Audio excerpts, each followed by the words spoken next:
So today we will discuss about ECG. This is by far the most important topic for all the medicos. Sometimes you get confused after seeing the ECG, for example like this, and you think, is this normal? Should I call the cardiologist? So in today's video I'll try to make ECG very simple in only 10 steps, and in the end you'll be able to diagnose majority of heart rhythms on your own. So let's start. ECG or electrocardiogram. It is the graphical representation of electrical activity going on in the heart. Now how to read an ECG in just 10 steps. Before that, we need to check the calibration or speed of the machine, which is normally set at 25 mm per second.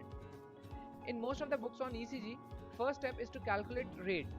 But before calculating the rate, you should know whether the rhythm is regular or not. I'll tell you the reason when I'll discuss about the rate. So we'll discuss the ECG interpretation in this manner: rhythm, rate, axis, P wave, PR interval, Q wave, QRS complex, QT interval, ST segment and T wave. Now step 1 is rhythm. To check the rhythm, we check the RR interval. As in this ECG, RR interval are equal and there is P wave before every QRS complex. So this is a normal sinus rhythm. In this second ECG, as you can see, the RR interval is not equal at any time and there is no identifiable P wave. The rhythm is irregularly irregular, which occurs most commonly in atrial fibrillation. Now look at this ECG. Normal regular rate with regular drop beat. So rhythm is regularly irregular, which is seen most commonly in second degree heart block type 2. Step 2. It is to calculate heart rate from an ECG. If the rhythm is regular in ECG, heart rate is calculated by 300 divided by large boxes between RR interval. And this is a ECG graph paper. If the speed or calibration of ECG machine is 25 mm per second, then one small square corresponds to 0.04 second and one big square to 0.2 second. So 5 large squares is equal to 1 second. Now in this normal sinus rhythm ECG, there are 4 large boxes between RR interval. So the rate will be 300 divided by 4. That comes out to be 75 beats per minute. But if the rhythm is irregular on ECG, as in atrial fibrillation, rate is calculated by number of R waves in 6 seconds multiplied by 10, so as to get rate per minute. So in this ECG strip, there are 9 R waves or 9 QRS complexes. So the rate comes out to be 90 beats per minute. So 300 divided by RR interval formula is valid only if the rhythm is regular. That is why we should first see the rhythm and then should calculate the rate accordingly. Now step 3 is to calculate the axis.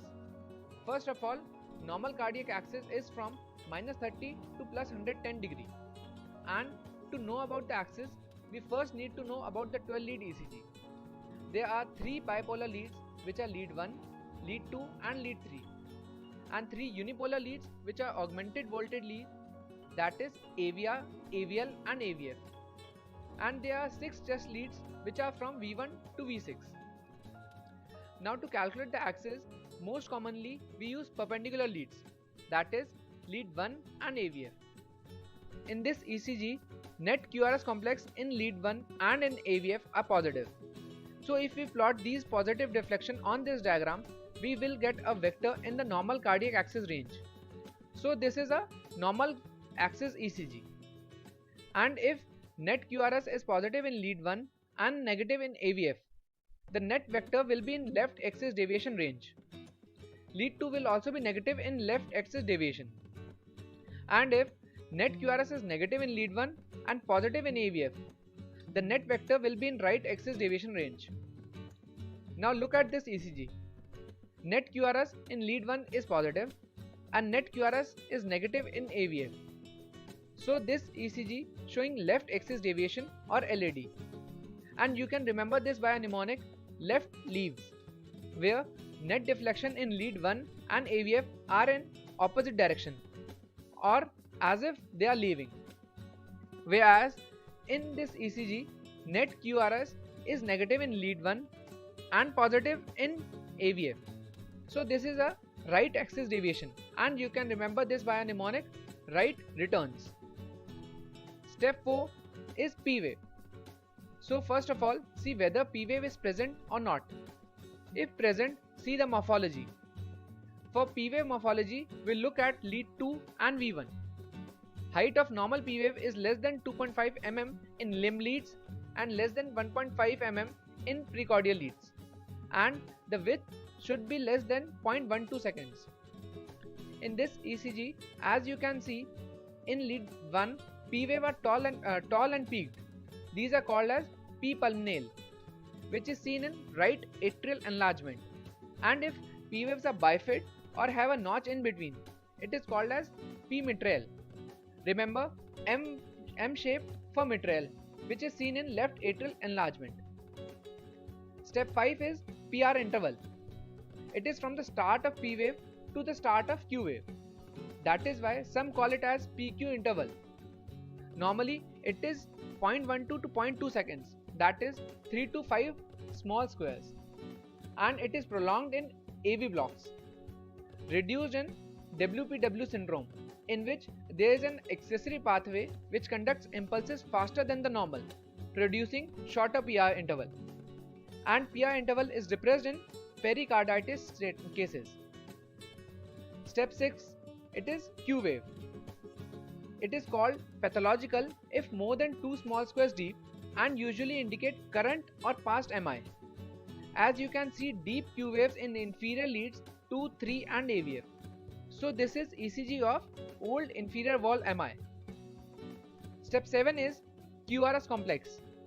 Normally it is 0.08 to 0.12 seconds, that is 2 to 3 small squares. It is widened in ventricular arrhythmias, which can be ventricular ectopic or ventricular tachycardia or ventricular fibrillation or any pathology below bundle of His.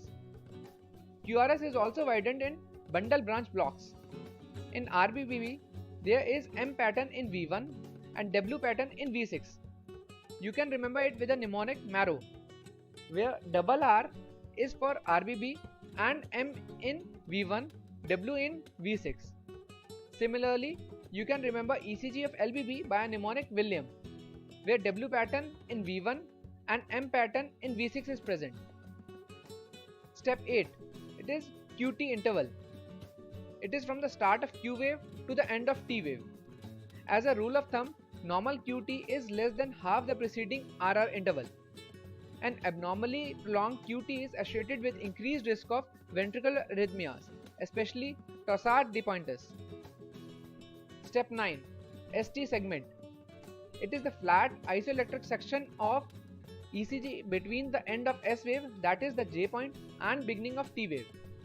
As in this ECG, you can see ST elevation, which could be commonly due to acute myocardial infarction or in pericarditis. If ST elevation is present in V1, V2, then it is septal wall MI. If in V3, V4, then anterior wall MI. If present in lead 1 plus AVL and V5, V6, then lateral wall MI. And if present in 2, 3 AVF, then it suggests inferior wall MI. ST segment depression is seen in NSTEMI, myocardial ischemia, posterior MI, and many other causes. Coming on to last step, that is T wave. It is upright in all leads except AVR and V1. Tall, narrow, symmetrically peaked T waves are commonly seen in hyperkalemia. Broad, asymmetric, peaked or hyperacute T waves, they are seen in early stages of STEMI or ST elevation MI. Inverted T waves are seen in myocardial ischemia or infarction or can be in ventricular hypertrophy. Now let's discuss about how the ECG looks like in hypertrophy. In left ventricular hypertrophy, add deepest S wave in V1 or V2 more than 35 mm, then LVH is present.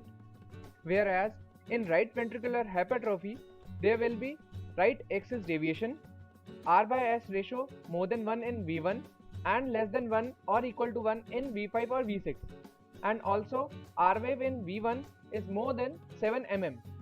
This is the simplest criteria to detect RVH. So this is all about ECG. Always think of these 10 steps in this manner and you will be able to detect majority of arrhythmias very easily.